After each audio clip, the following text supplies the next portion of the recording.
역대하 5장 말씀을 함께 볼 텐데요. 우리 1절 한 절만 보겠습니다. 네, 우리 같이 한 목소리로 읽어볼까요? 5장 1절입니다. 시작. 솔로몬이 여호와의 전을 위하여 만드는 모든 일을 마친지라. 이에 솔로몬이 다윗이 드린 은과 금과 모든 기구를 가져다가 하나님의 전 곳간에 두었더라. 아멘. 오늘 말씀 가운데 하나님의 크신 은혜가 소망합니다. 우리 기도하는 마음으로 저를 따라 살까요? 하나님의 은혜가 지금 저에게 임하기를 기도합니다. 아멘. 우리 옆 사람 보면서 하나님의 은혜가 지금 여러분에게 임하기를 기도합니다. 아멘. 하나님의 복된 은혜가 넘치길 간절히 소망합니다.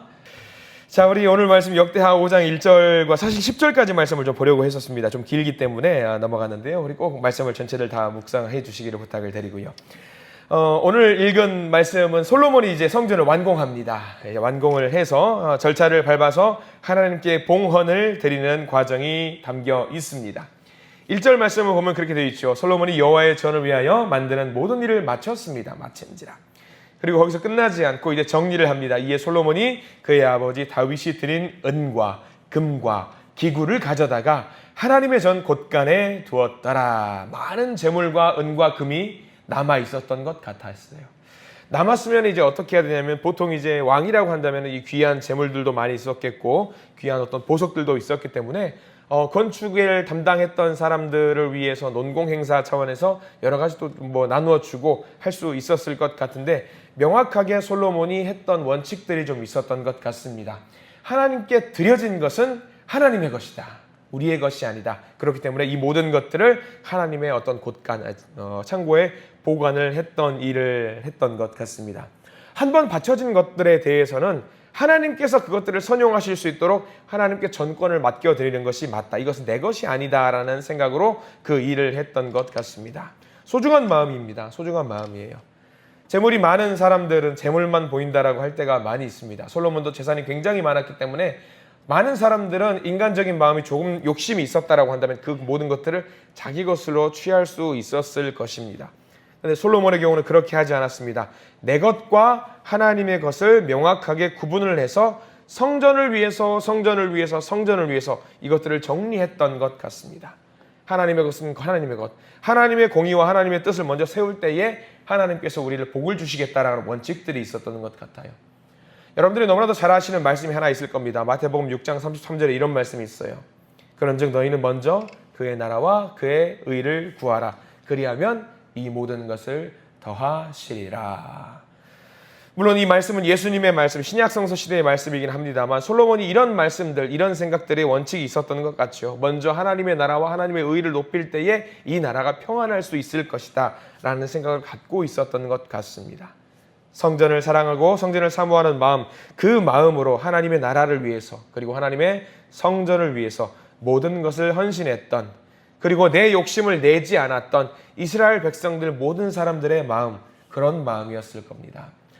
예전에 이스라엘 백성들이 광야에 처음 들어왔을 때 막 정복전쟁을 했었잖아요. 그래가지고 거기서 문제가 하나 발생된 적이 있었죠. 여리고성을 점령하는 과정 가운데 있어서 재물을 취하지 말라고 했는데 한 사람이 재물을 취하는 바람에 이스라엘 모든 백성들이 전쟁에서 연패를 했던 기억이 있습니다. 한 사람의 잘못으로 인해서 이스라엘 백성들이 무너졌던 기억이 있어요.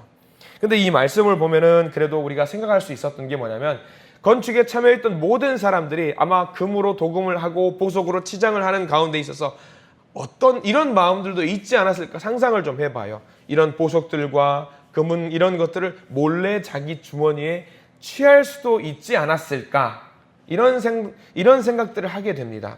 근데 만약에 그런 일이 발생됐다고 한다면요, 아마 이 성전 건축 과정 가운데 있어서 많은 사람들이 괴로움을, 하나님께서 치시는 괴로움을 당할 수도 있었겠다 생각을 해봅니다. 그러나 그런 기록들이 성전 건축 과정 중에서는 단 한 건도 없었다라고 하는 것은 모든 백성들이 하나님의 성전을 소중하게 여기고 이 성전을 하나님께 바쳐야 된다는 마음이 있었겠다라는 생각을 해보게 되는 거죠. 이게 중요합니다. 1절 말씀을 통해서 우리가 깨달아야 될 것은 그겁니다. 하나님의 나라와 하나님의 의, 그러니까 우리가 삶을 살아가는 모든 과정 가운데 있어서 하나님의 것을 먼저 챙기고 하나님의 의와 하나님의 공의와 하나님의 정의를 먼저 생각해야 될 필요가 있다라는 말씀이 오늘 1절 말씀에 담겨 있는 겁니다. 잘 기억했으면 좋겠습니다. 하나님을 먼저 생각하고 하나님을 위해서 기도하고 하나님의 나라를 먼저 생각할 때에 하나님은 그런 생각하는 우리들을 귀하게 보시고 우리에게 모든 것을 더해 주신다. 이 말씀을 잘 기억하시는 우리 모든 성도님들 되시기를 간절히 소망합니다. 자, 2절 말씀 볼까요? 2절 말씀도 우리 같이 한번 읽어보겠습니다. 이렇게 나와 있죠. 2절 말씀입니다. 시작. 이에 솔로몬이 여호와의 언약궤를 다윗성 곧 시온에서부터 메어 올리고자 하여 이스라엘 장로들과 모든 지파의 우두머리 곧 이스라엘 자손의 족장들을 다 예루살렘으로 소집하니라고 되어 있어요. 성전이 완공되었으니까 언약궤가 이제 성전 안으로 들어가야 되겠지요. 언약궤는 지금 어디 있냐면 그 예루살렘에는 큰 성이 지금 2개 지어져 있는 상태입니다. 첫 번째는 다윗성이 있어요. 이제 또 하나 지어진 성이 이제 성전이 지어졌지요. 예루살렘에 가면은 언덕이 크게 2개가 있습니다. 산이라고 하기도 좀 애매한데 언덕이 좀 크게 돼 있어서 조금 낮은 곳에는 뭐가 있냐면 다윗성이 있어요. 그리고 조금 더 높은 곳에는 성전이 있습니다. 이 다윗성에 언약궤가 있었는데 이 언약궤를 이제 성전으로 옮기는 작업을 하게 됩니다.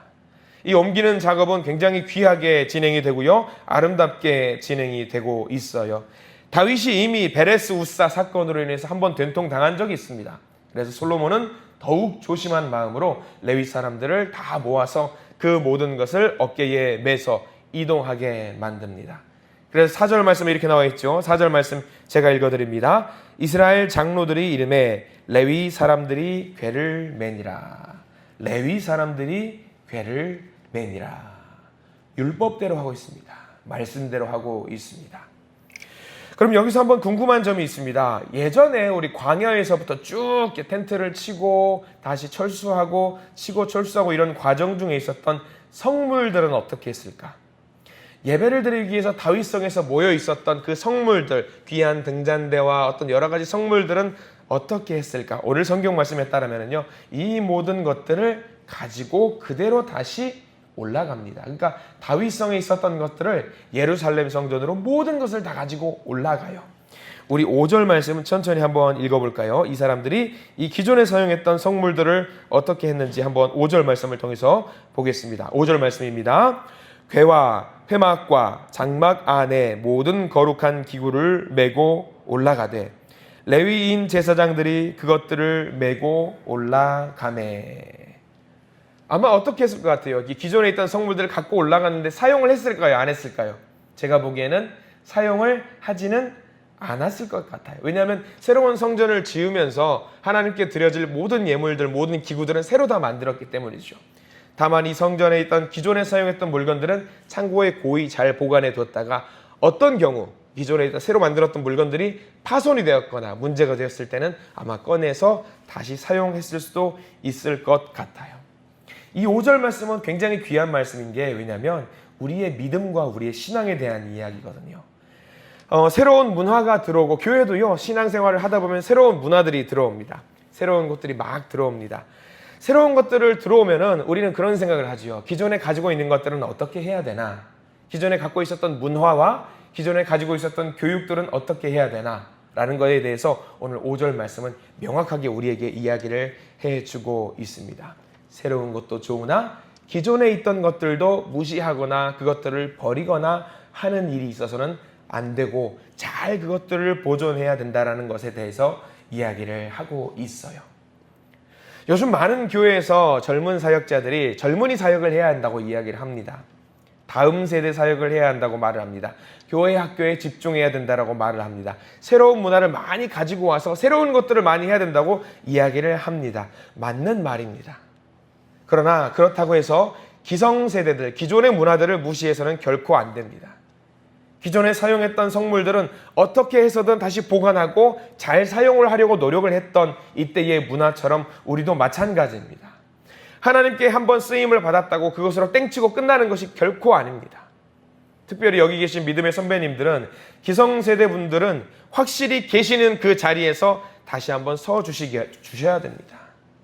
믿음의 후배들이, 믿음의 젊은 세대들이, 다음 세대들이 무엇을 보고 믿음의 그릇을 키워나가는지 여러분 잘 아셔야 됩니다. 어떤 모습을 보고 신앙생활 하는 줄 아세요? 처음에 신앙생활 하시는 분들은 기도가 어떻게 해야 되는 건지, 말씀은 어떻게 해야 되는 건지 몰라요. 여러분들 요즘은요, 재밌는 게 성경책을 가지고 오지 않아도, 찬송가를 예배당에 가지고 오지 않아도 예배를 드릴 수 있어요. 그래서 성전에 오면은, 우리 예배당에 오면 화면에 다 띄워주잖아요. 다 띄워주고, 그래서 어떤 분들이 그런 농담을 했대요. 아내분이 열심히 전도를 내서 남편을 신앙생활 하게 만들었어요. 그래서 남편한테 교회를 가면은 반드시 성경 찬송이 있어야 된다라고 해서 기독교 백화점에 가서 성경 찬송을 남편에서 굉장히 좋은 가죽으로 사줬다라고 합니다. 성경 가죽을 가지고 그 남편분은 당당한 마음으로 나도 성경 찬송이 있다라고 갔어요. 딱 왔더니 어떻게 되면 예배가 끝나고 나서 아내한테 그랬대요. 아니, 성경 찬송을 도대체 왜 사준 거냐고. 왜 그러냐고. 아니, 앞에 화면이 다 나오는데 이거 성경 찬송 볼 필요가 뭐가 있냐고. 여기 다 있지 않냐고 라고 이야기를 하던 거예요. 그러면서 그 다음 주에 한 번 더 예배당에 가보시라고 이야기했대요. 한 주 지나서 그 남편분이 막 이제 심퉁 표정을 지으면서 성경책을 안 가지고 갔대요. 왜? 화면에 다 나오니까. 그러더니 다른 성도님을 다 뭐하고 계시냐면 전부 다 성경책을 보시고 있다라는 거예요. 이게 뭘 말하는 거냐면요, 아무리 새로운 문화가 들어온다고 할지라도 우리가 기본적인 원칙과 믿음은 갖고 있어야 된다는 것을 이야기합니다. 요즘 젊은이들 나쁘다고 이야기를 하는 건 아닌데, 저는 개인적으로 스마트폰 보면서 성경 찬송 보는 것도 괜찮아요. 근데 저는 성경 찬송 보는 게 더 좋더라고요. 머리도 짧더라고요. 그러니까 뭘 말하는 걸까요? 우리가 기존의 문화들과 우리가 갖고 있었던 신앙의 어떤 모습들은 계속 간직하는 것이 어떤 면에 있어서는 좋다. 그리고 우리가 이렇게 성경 찬송을 보고 우리가 기도하는 모습을 보고 새로 들어온 다음 세대들인가 젊은 세대들은 이거를 보고 따라한다라는 거예요. 따라한다라는 거예요.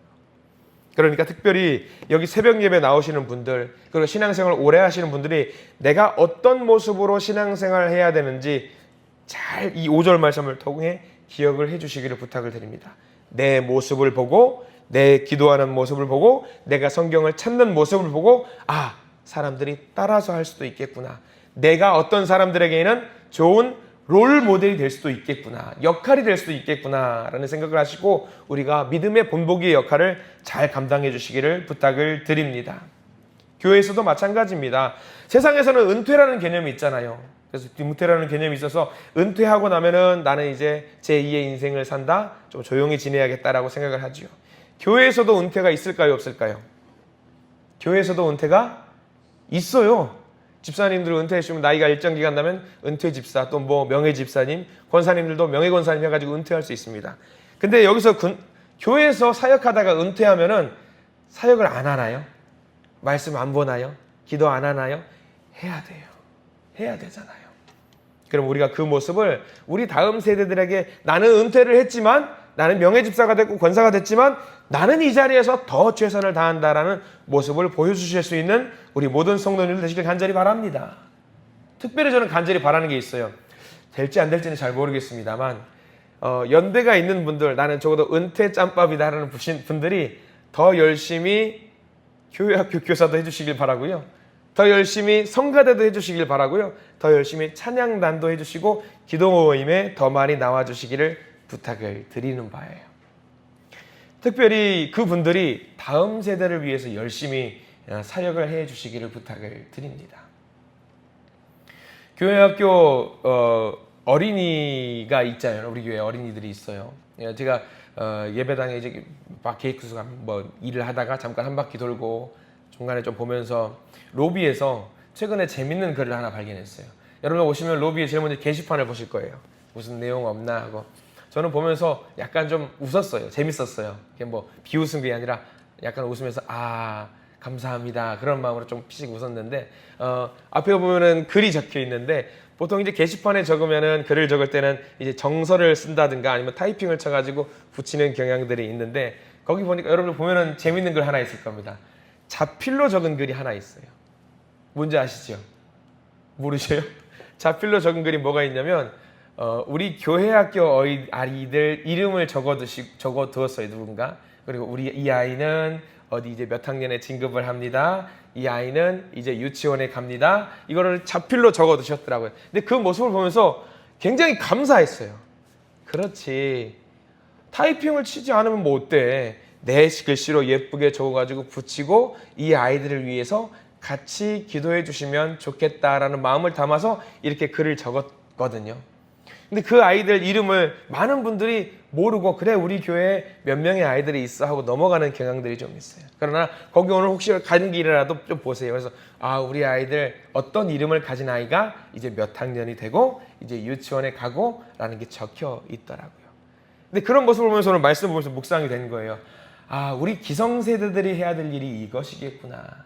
이렇게 이름도 적어두고 자필로라도 적으니까 적어두고 우리가 같이 합심해서 이 아이들을 위해서 기도하고 누가 누구고 누구를 위해서 기도해야 되겠고 누구를 좀 챙겨줘야 되겠고 누구를 위해서 과자라도 좀 사줘야겠다. 선물이라도 좀 줘야겠다. 여기 나와 계신 기성세대 분들이 교회에서 가장 일을 많이 하셨던 분들이고 여전히 기도를 많이 하시는 분이라고 저는 생각을 합니다. 그럼 우리가 그 아이들을 위해서 기도해 주는 것이 우리가 해야 될 일 중에 하나라고 생각을 합니다.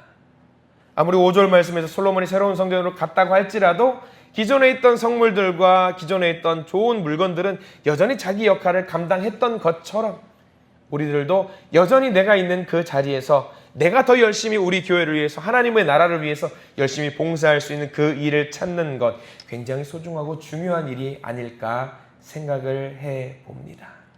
가는 길에 꼭 한번 게시판에 뭘 말씀하셨던 건지 한번 찾아보시기를 부탁을 드립니다.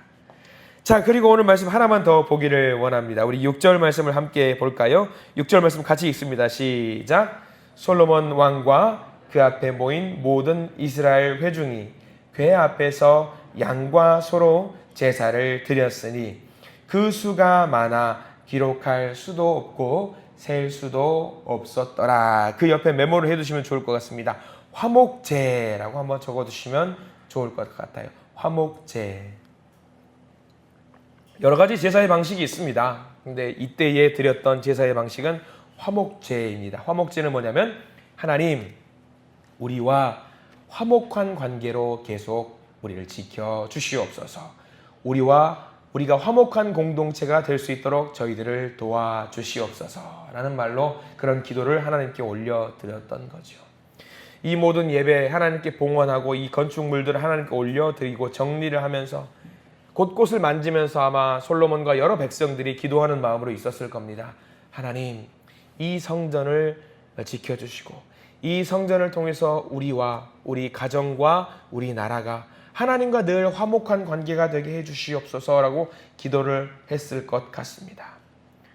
그래요. 우리도 늘 하나님과 기도할 때에 이런 기도를 하나님께 올리시기 바랍니다. 하나님, 제가 화목한 관계가 하나님과 유지가 될 수 있도록 도와주십시오. 그리고 우리 가정이 늘 하나님과 화목한 상태로 유지가 될 수 있도록 도와주십시오. 하나님, 그리고 우리 교회가 늘 화목한 웃음꽃이 피어나는 아름다운 교회가 되게 해 주시옵소서라는 마음으로 이렇게 기도를 올렸던 이 사람들의 모습을 보면서 우리도 이렇게 기도하실 수 있는 저와 여러분들 되시기를 간절히 소망합니다.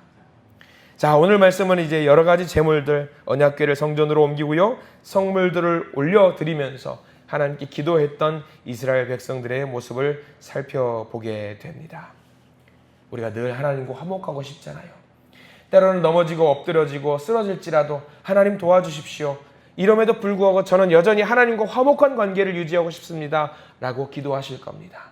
그 화목의 길, 화목의 전도사의 길로 우리를 인도하시고 세우실 하나님을 기대하시면서 오늘 하루를 살아내실 수 있기를 간절히 소망합니다. 오늘 말씀을 통해서 약속을 이루실 하나님의 응답을 받으시는 거룩하고 복된 오늘 하루가 되시기를 간절히 기도합니다. 기도하겠습니다. 주님, 감사합니다. 하나님, 우리에게 주시는 하나님의 말씀에 신실하심을 바라봅니다. 솔로몬의 이 성전이 완공되어서 그 성전 안에 모든 남은 것을 곳간에 채우고 언약궤가 그리고 성물들이 성전 안으로 들어가는 귀한 모습을 우리가 바라보게 됩니다. 주님, 이 과정 가운데 하나님은 이 모습을 보시고 참으로 잘하였도다라고 칭찬하실 것 같습니다. 화목제를 하나님께 올려드리면서 늘 우리가 하나님과 화목한 관계가 되기를 원합니다라고 기도했던 이스라엘 백성들의 모습을 생각하면서 우리도 주님과 화목한 관계가 되기를 원하오니 저희들을 인도하여 주시옵소서. 세상 가운데 하나님과 화목하게 해주시고 사람과 사람의 만남 가운데서도 화목하게 해주시고 공동체 모든 구성원들 가운데도 화목의 관계가 하나님과 유지될 수 있도록 저희들을 인도해 주시옵소서.